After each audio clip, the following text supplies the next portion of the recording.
nyine utuntu turi aho ngaho tangije sina namwishuza noneho biramutungura yibaza ukuntu namwishuze aravuga ati wow tuvura inshuti nziza katwibera inshuti twatwimeje nyine ko twaba inshuti ibyo bivaho ndigendera kandi n'umuntu nyine ufatika rero uko biri kose ubukene bwanjye nabwo bushobora gushirwaho akadomo shira icyumbabazi ubwo umuntu mwahuye ukamushyira igikondo cya batiri muzungu uzi ko ari umuzungu unabona ahuye n'umuzungu nshobora ko nshobora no kumubwira nyine imishinga yanjye byibuze ko tukanafatanya kuko barabaje n'aho baje gushaka ibintu bashora mu mafaranga umuzungu ni umugore cyangwa ni umupapa uko biri kose nyine nabonye afite ibyaha byinshi nshobora ari umupapa ni umupapa ntabwo afite abana n'umugore we ntawamenya urakumva rero ibyo bigatuma ugiye gukira ntabwo aribyo nyine nshingiyeho ariko ntabyo nikuri of course reka barakubwira mbwira icyo uri cyo mubwira abo mugendana cyangwa abo mugendana mubwira icyo uri cyo so nimba rero mfite inshuti y'umuzungu urumva nisese w'inshuti yawe kasi inshuti urumva nyine njye namukoreye imodoka sinamwishyuza namujya ko ndi umukanishi mukora imodoka sinamwishyuza nyuma yo kutamwishyuza rero we yahise yumva nyine ko twaba inshuti aravuga ati wawu uri umwana mwiza ahubwo reka tube inshuti noneho njye muzana imodoka yanjye bikore n'imodoka z'inshuti zanjye rero namba nzajya gukora izo modoka ziwe n'inshuti ziwe n'andi bakorana muri kampani wenda yiwe urumva nakatajya gufatwa gusa nyine ndi kubaza impamvu nyine ngiwe icyo nakora icyo wakora n'uzundi kujya ubimbarira niyo navuga indimi zitandukanye niyo nagira impano z'ubwoko bwose nkabasha kuyimura imisozi nkabasha gukora ibitangaza nk'ibyo Yesu yakoraga niyo naba mfite amafaranga menshi cyane arenze y'aba Bill Gates ndetse n'abandi bantu ba Elon Musk bose muzi batunze niyo iby'isi byose babimpereza akaba ari njye w'umuyobozi wabyo ndetse bakamba ibihugu bikomeye cyane nk'ubu Leta Zunze Ubumwe za Amerika n'ibindi bihugu muzi by'ibihangange ku isi nkabiyobora niyo naba mfite ubwenge buhambaye burenze ubw'abasiyansi bose babaye mu inosi ariko ndafite urukundo ibyo ngibyo ntacyo byaba bimaze Bibiliya iravuga ati niyo twavuga indimi zitandukanye niyo twabwira imisozi yimuke ariko nta rukundo ibyo ngibyo nta kamaro biba bifite niyo mpamvu bavuga ko urukundo ruhebuje byose kandi urukundo rwihanganira rwose urukundo rutirarira muri iki kiganiro tugiye kugaruka kuri filimi ivuga ku bakobwa batatu babana mu nzu imwe akaba abakobwa bakaba bavukana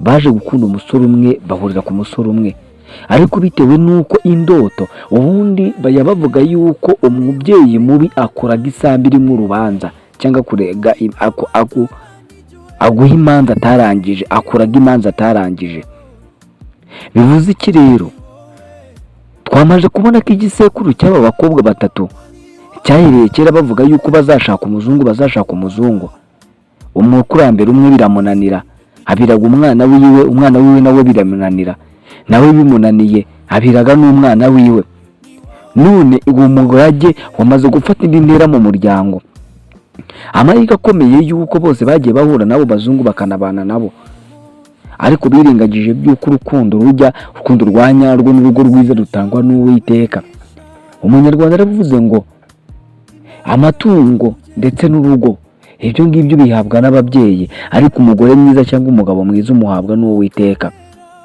ngo wahe ikaze nk'ibisanzwe uri muzehe Kongomani Gasege nabangwa na bose reba ko ukoze subscribe ntuzanga utarayikore kugira ngo tujye tubana mu biganiro bitandukanye nk'ibisanzwe rero abavandimwe batatu niyo filimi turi kuvugaho aka kanya tujye kugenda tureba ibintu tubihuzahuza ese ibi bintu bigiye bihuriye cyangwa mu buzima busanzwe ubundi bajya bavuga ngo ntacyo bitwaye irabanza ariko iyo mbimenye ikarangira igasoza ijambo ese ni ukubera iki babivuze gutyo nuko abantu benshi cyane dukunze gutangira tuvuga ngo ntacyo bitwaye aka kantu reka ngihorere na runaka arakagerageje ndikagira icyo kamutumarira ariko tukayisanga nyuma y'imyaka myinshi cyane cyangwa mu busaza bwacu turivuga ati iyo mbimenye cyagiye mfite imyaka 15 nakagombye kuba narakoze nk'abandi nakagombye kuba narakoze biriya ibyo bishatse kuvuga ngo rero buri iteka ryose iyo ufite umwanya ugomba gukora ikintu Bibiliya itubwira ngo dukore ibyiza tugifite uburyo kuko hari igihe tuzabyuka tubikaba bitagishobotse kuba twakora bya bindi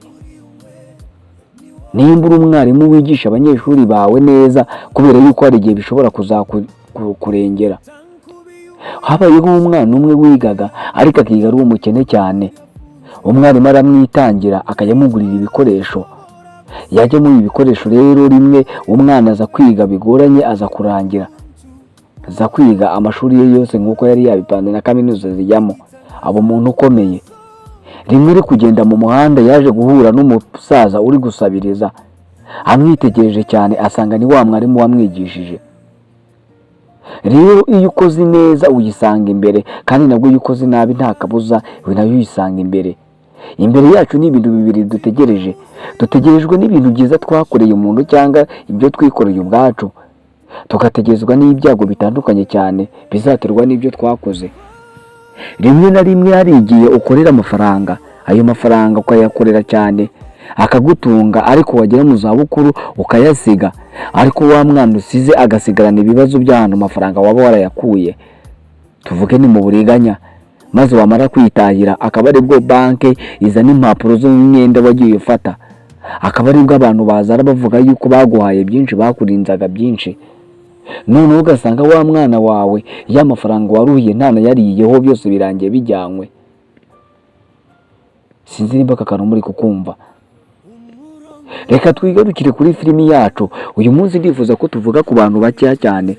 Reka tuvuge kuri Kiramani na Nyambo ku rukundo rwabo, twongere tuvuge kuri Jazira n'umuzungu, ndetse twongere tuvuge ku bakobwa babiri ni Nana na Claudia ndetse na Devu.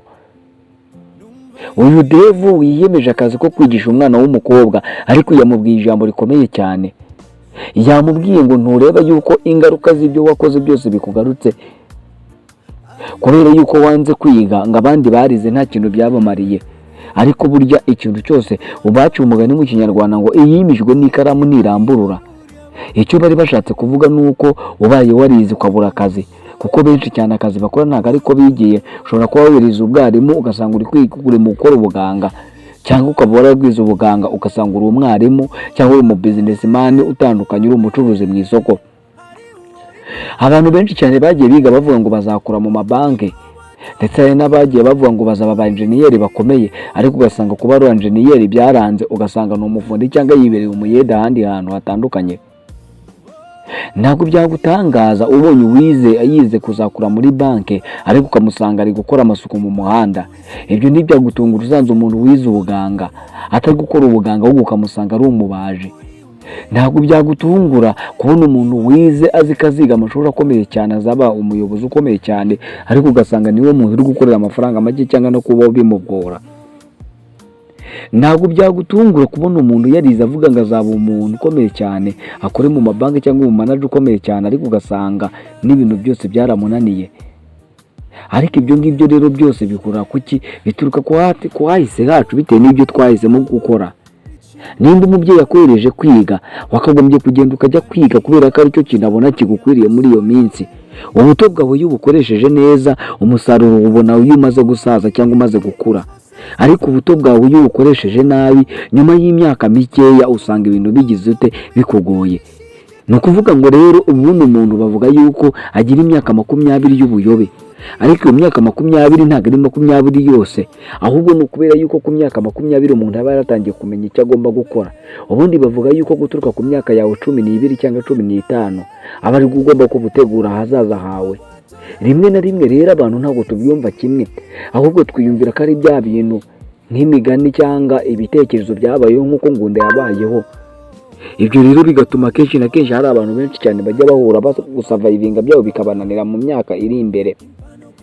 Ubundi iyo uri umugabo guturuka kuri 15 kugera kuri 29 ni imyaka cyane cyane igira impfabusa ku bantu benshi cyane. Nimba warakuze mu rugo nta mafaranga hari ukajya kwiga, ni imyaka igirangira usanga uwo muntu nta kintu afite kuri konti yiwe cyangwa no kubaho bimugora.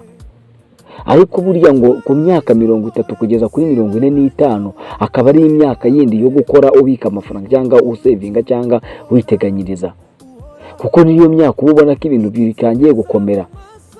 Iyo ufite imyaka muri 20, iyo ufite amafaranga bitewe n'ikigari usanga uyakoresha nabi bitewe no kwinezeza, ariko ugeze muri 30 n'andi uba utangiye gutekereza ku muryango. niyo mpamvu abantu bavuga yuko umugabo ufite imyaka 30 aba ari we wamutangiye kuba yamenye icyo gukora. Ku bakobwa bo bavuga yuko guturuka ku myaka 12 umukobwa batangiye kwiyitaho, ariko nawe akagira imyaka myinshi cyane kuva kuri 12 kujya kuri 25 akaba ariyo myaka bagira cyane cyane igaragaza ubuyobe. Ubushakashatsi bwagiye bukorwa n'abantu batandukanye bagiye basanga muri iyo myaka ari abakobwa usanga bagira ibyigenge. Abenshi cyane ukabasanga ntibibasiga mu tubyiniro, ntibasiba mu tubari, ayo bakora ibonyeho bakakoresha amafaranga ku buryo butandukanye cyane. Ariko nyuma y'iyo myaka 25 niho atangira kuvuga ngo nanjye nteneye gushaka umugabo. Abatangiye kubona ko atangiye gusaza, ubuto butangiye kumuva, atangiye kwinjira mu myaka y'izabukuru. Niyo mpamvu rero iyo ukoresheje ubuto bwawe nabi, mu bukuru birakugora cyane kuba wasavayivinga bitewe nuko hari ibintu utasubiza inyuma. Hari amahirwe menshi cyane umuntu agenda abona akatesha umutwe. Uvukiye mu rugo rukize, kwiga birakunaniye, aho kugira ngo ujye kwiga ahubwo ugiye kujya wirirwa ku musozi wiyahuza ibiyobyabwenge. Ariko nyamara wamara gukura ugasanga umuntu ugiye kubaho neza nuko yageze mu ishuri. Nubwo tukora ibyo tutize, nubwo tuvuga ibyo tutize neza, ahubwo ikintu kiba kitubeshejeho nuko n'iryo shuri twarikanagiyemo tukamenya ukuntu ibintu tubitwara. Kuko icyemezo cy'umuntu wakandagiye mu ishuri n'icyemezo cy'umuntu utarakandagiye mu ishuri, ibyo bintu biratandukanye cyane. Nawe uzabirebe mu bantu 5 mugendana, uzasanga harimo umuntu wavuze ko atagomba kwiga, usange n'undi muntu wize. Bajya bavuga yuko abantu baciriritse muri iki gihugu cyangwa mu gihugu cyose ahantu hose ari umuntu ukora amasuku ndetse n'umusekirite, kandi abo bantu akazi baba bari gukora ntabwo ari ko baba bigiye kubera yuko nta suku iba mu ishuri ngo bige, ndetse nta n'igisekirite kiba mu ishuri ngo bige. Impamvu bari abantu bahisemo gukora akari akazi ni ukugira ngo babeho. Ariko hari n'abandi banze kwiga babona nako kazi ntibakabona bitewe nuko gasaba kuba warize. Ushobora kuba uvuga indimi zitandukanye. Umuntu ukora amasuku yaba ari mu muhanda cyangwa n'ahandi hantu bimusaba byibura kuba hazi ururimi bitewe nuko arukoresha mu buzima bisanzwe bwa buri munsi. Nivuga ururimi mve mu Icyongereza, Igifaransa n'izindi ndimi. Kuko hano bari gukora abaca abantu batandukanye cyane. Rero wa muntu utarize yamaze kubona bimucanze, niho wundi ujya wumva ngo bamurashe, yacapuza umugore ishakoshi cyangwa yafashe umukobwa ku ngufu cyangwa yagize ute, bitewe nuko ibyo bintu yashakaga yabuze uko yabibona bitewe nuko nta bushobozi afite bwo kubyiha.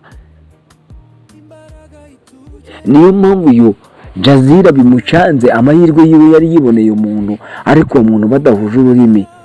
Niyo mbogamizi ya mbere yagize, ariko byari ibintu byiza cyane bitewe nuko abantu benshi cyane, urubyiruko rwinshi cyane, niyo yaba ari umuzungu udafite amafaranga cyangwa umuntu udaturuka ku mugabane wa Afurika, baranezerwa cyane bitewe nuko waba ari umuntu baba bamukuraho amahirwe menshi cyane. Amafaranga yabo makeya twebwe tuyabona nk'amafaranga menshi cyane.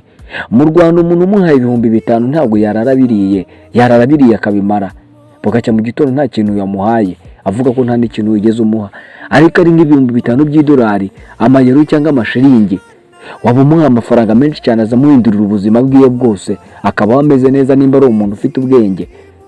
Ariko yaba ari umuntu udafite ubwenge akabaho hangayitse bitewe nuko n'ubundi ayo mafaranga nta kintu amumarira, agiye kuyamarira mwiraha. Niyo mpamvu rero buri muntu wese aba yifuza kuba yabonana n'umuntu w'i Burayi cyangwa bakaganira n'umuntu w'i Burayi. Ni ukuvuga ngo rero uyu Jazira yari amahirwe yari abonye, ariko ayo mahirwe yamuciye mu myanya y'intoki by'uko yasanze hari abandi bantu bayakeneye nka Claudia Nyambo. We reka tube tumucumbitseho gato. Uyu Claudia nawe bitewe nuko buri muntu wese aba yifuza kubona ibyiza byose byamwegera, akimara kumubona bitewe nuko communication yabo yabaye nziza cyane kurenza ya Jazira, yarivugiye kugira ngo avugire mwana we cyangwa umuvandimwe wiwe. Biza kurangira umuzungu bitewe nuko atari kubona bare ya y'ururimi, aramwikundira, ariko aza gusanga yuko yamubeshye nyine. Ubundi mu buzima busanzwe bibiri tubwira yuko ngurinda icyo ufite mu ntoki zawe atagira umwanzi kwambura ikamba ryawe. Bishatse kuvuga ngo icyo utunze niyo utagiha agaciro, hari abandi bantu baba bagiha agaciro. Ushobora kuba ufite umugore mwiza ariko wowe utabibona, ari abantu babona ko ufite umugore mwiza, wowe ntumuha agaciro bitewe n'ibyo ubona abandi bantu bafite cyangwa n'ukundi abandi bantu basa, bitewe n'uko we yakwihebeye akabona yuko kwiyitaho cyane atari ngombwa, ahubwo agomba no kwita ku mugabo wiwe. Ariko wowe wajya umureba ukamubona ko nta kintu amaze, ariko nyamara abandi bantu bamureba bakabona yuko utunze ikintu gifite agaciro gakomeye cyane. Nimba uvuga gutyo mu byumve neza, ubundi njyewe iyo mvuze nk'ubwo buryo bwo gukundana, ubundi umuntu wahisemo gukunda ubundi abaruta byose, abaruta zahabu n'ibindi byose, usibye Imana n'ikirere n'ijoro biba bimuri hejuru, nta wundi muntu wo ku isi umuri hejuru. Icyubahiro cyose cyakagombye kuba ari ikiwe. Impamvu mbivuze ni ukubera iki? Iyo ufite ikintu mu ntoki, hari undi muntu uvuga ngo kiriya kintu wamama ku buryo kinyigeraho ntakibona. Iyo ufite ikintu ugifite nk'impano cyangwa ari ikintu waruhiye, hari abantu benshi cyane baba bakeneye ko icyo kintu nabo bagitunga. Bivuze ngo rero iyo ugifashe nabi kiragucika kikigendera mu maboko y'abandi bantu. Ntabwo twavuga yuko Jazira yarangaye, ahubwo twamubwiye yuko ubuto bwe yabukoresheje nabi, yanze kwiga bitewe n'uko hari abantu benshi cyane bize batabonye akazi, bize bafite bakennye, ariko ugasanga hari n'abantu bize batize ariko bakize. Amahirwe y'abantu bose ntago areshya. Niyo mpamvu bavuze ngo amahirwe y'ihene ntago ariyo y'intama, kandi amahirwe y'ihene ntago ariyo y'imbwa. Bajya baca umugani mu Kinyarwanda ngo imbwa yiganyije ihene kurya mu mbuga irabizira. Uyu Claudia rero n'inshuti yiwe iri kumwoshya kuba bakora ibintu bibi, wiyemeje kubutandukana n'abavandimwe biwe ngo bahangane, bagiye kugana urugamba, kandi uru rugamba n'injyana muntu. Nimba babwira ishyari riko ryakoze ibintu byinshi cyane, kandi ishyari ryo ryatumye n'uwo bita Rusufa cyangwa Satani ava mu ijuru akaza mu isi. Ishyari ryatumye umwami umwe yica undi umuturage wiwe amuziza uruzabibu. Bibiliya niko itubwira ngo hariho umuntu umwe ari ufite uruzabibu, maze igihe kimwe umwami yibambuye abona urwo ruzabibu ari rwiza, aragenda mu biguzi byose bitandukanye, aramubwira ati ndemera ngo uhereze ibiguzi byose ushaka ariko urumbe. Ariko uwo mugabo aravuga ati ntabwo byashoboka kuko nagurisha gakondo y'abasogokuruza. Maze uwo mwami ararakara. Umugore wiwe rero yagize ute, yahise afata rya shyari ry'uwo mugabo ararikoresha, maze bica wa mugabo bamushingije ibinyoma, kugeza igihe umuhanuzi yabwiye uwo mwami, aramubwira ati ayimbwa zarigatiye amaraso ya runaka, nawe naho ayawe bizaregatira. Rero ishyari ni ikintu cya nyuma, ni n'ishuri rya nyuma rituma umuntu aroga yica umuntu. Bivuze ngo nimba uno mukobwa avuye mu rugo iwabo agasanga mugenzi we ngo bagiye guhangana kugira ngo atsindire umuzungu, bizarangira gute? Ikintu kizaba nuko bizarangira umwe muri abangaba cyangwa abakobwa babiri bapfuye, maze uyu mukobwa agasigarana wa muzungu akeneye. Ariko ikibazo ni kimwe cyane, niba ugiye kurwanira n'umuntu atabasha no kugutekereza azi kuri umubeshyi, uzamutsindira ubundi usanga ubugize uteka rubwo agiye kwiteranya. Nimba umuryango wabo igisekuru cyabo guturuka kuri sekuruza wabo yarifuzaga kurongora umuzungu cyangwa kubana n'umuzungu bikaba byaramunaniye, uyu mukobwa wiwe kugira akagiye gushaka kubizanamo no kumena amaraso, mwibwiye yuko bizagenda bite? Uyu Nyambo se wehe wanze gukomeza gukura urukundo rwe na Kiramana, ahubwo akajya kwijandika mu zindi nkundo, biraza kumugendera bite? Dore yuko Kiramana urukundo rw'iyo bite no kunarurwanirira, nta wakifuza kugira ute kubana hayiwe. Ikintu kibabaje cyane gikomeye cyane nuko uyu Kiramani n'uyu mugabo w'umuzungu birayi cyangwa birayi nkuko wamwita. Ikintu gitangaje cyane kinababaje nuko uyu Kiramani, uyu muzungu ari umubosi wiwe, bagiye guhurira ku mukobwa kandi Kiramani nta mikinagira. Bivuze yuko Nyambo ajye kubera inzozi mbi Kiramani, ndetse Nyambo agiye kuba ikintu kibi cyane kigiye gutuma Kiramani atakibonera ubuzima butandukanye cyangwa bwiza. Dore yuko wewe mu buzima arabayemo ari ubuzima bwo gupfundikanya, none biti yarabonye umuntu bagomba gukorana ubuzima business n'ubuzima bikagenda neza. None bagiye guhurira ku mukobwa umwe kandi Kiramani akunda cyane, basezeranye kubana ndetse basezeranye kubana mu buzima bubi n'ubwiza. Bivuze yuko Nyambo agiye kubera inzozi mbi Kiramani. Impamvu bivuze ni ukubera yuko umunsi Kiramani ajya amenya yuko aba bantu bakundana, ntago azaba agibanjije gukorana na wa mugabo wakagombye kumwihera amafaranga atunga ubuzima bwe bwose, akazana n'abazamukomokaho bakayaryaho. Azagira umujinya yumve ko bose we wamutwaye umukozi, ntago azaba agira agaciro bakorana akazi bakorana, ahubwo azaha agaciro k'ibibi bamukoreye. Ese uyu Nyambo we azaba wanezerewe yo kubona umukunzi wiwe wamukundaga cyane batandukanye bitewe n'amafaranga cyangwa bitandukanye n'amafaranga? Yego, rimwe na rimwe tujya dufata urukundo. Natangiye mbabwira ngo niyo navuga indimi zitandukanye, niyo nahanura, niyo navuga indimi nk'iz'abamarayika, ariko nta rukundo nta kintu biba bimaze. Ubundi ikinyoma nta buryo ukirambirizaho kabiri. ni nko gufata inuriri kuko urya urirwaye maze ukaryambariraho inkweto, ni nko kuba uri gukorora maze ukambara agapfukamunwa ngo abantu batabona ko uri gukorora. Inkorora n'ubukene ntabwo bijya byishira, ni nkuko n'urukundo aho ruri rutajya rwihisha, ntabwo rujye rwemera guhishwa kandi ntabwo urukundo aho ruri rwemerwa kubeshywa, kuko urukundo rufata ikinyoma rukagihinduramo ukuri. Ninde uvuga gutyo ntibumve ko urukundo rwibeshya, ahubwo wa muntu ufite ibinyoma ruramutabaza maze ukuri kukajya ahagaragara. Ni nako rero uru rukundo ruzatamaza Nyambo maze Nyambo akabura uko abigenza. Twari twagize ngo ni umunyakuri, ariko nyuma na nyuma dusanze nawe atari umunyakuri, ahubwo ibyo ari gukora ibyo twita gutendeka, kokereza habiri. Ariko umunyarwanda aravuze ngo uwohekereza habiri hamwe harashirira. Reka mbabwire ngo mwakoze kubana natwe, iki kiganiro reka tugisoreza aha ngaha no mu bindi biganiro by'ubutaha. Byari Gasegeye muzuye Kongomani nawe ngo na bose. Ciao. Uri umwe ni wowe, ni wawe ukwiye gukundwa. Intambwe yose utera irasubiramo, iyo ubuntu isi irashobora kwihisha. Imbaraga ituje, umuriro boroshe, Umwuka Wera wa icyubahiro. Kandi iyo uzamuye amaso yawe mu ijuru, ndahiye ko inyenyeri zose zizaguturukaho, kuko urukundo rwakumenyekanishije kuva mu ntangiriro.